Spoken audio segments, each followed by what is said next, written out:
All right, so you're talking about abundance and versus scarcity.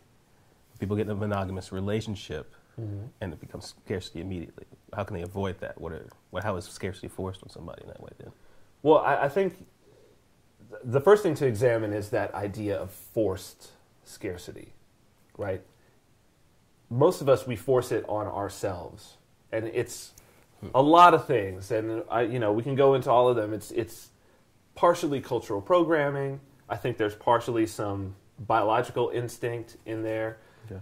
So maybe because we have never really thought that there's another route to go. But quite frankly, if you look at anything, even outside of romantic relationships, anytime scarcity is forced on another person, or in this case, we force it on ourselves, in my mind, it really is, especially when it goes to one person getting something from another person. Mm-hmm. And so they're going to force a situation of scarcity. They're going to wall off opportunities from someone.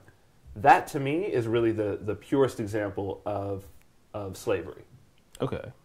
That's kind of bold, though. That's very, very bold to call pretty much a relationship slavery. Like, you don't think someone is getting anything out of that? Because if it's slavery, then there's definitely someone, at an advantage. Yeah, it's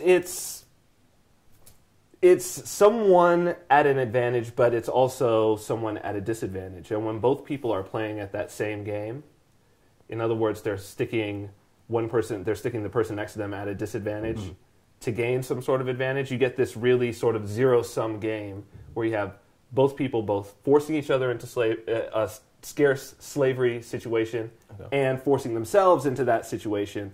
And it's really nothing positive is able to grow out of that. And I found for myself in my own relationships that was the point, that when I changed that dynamic, that everything started to change.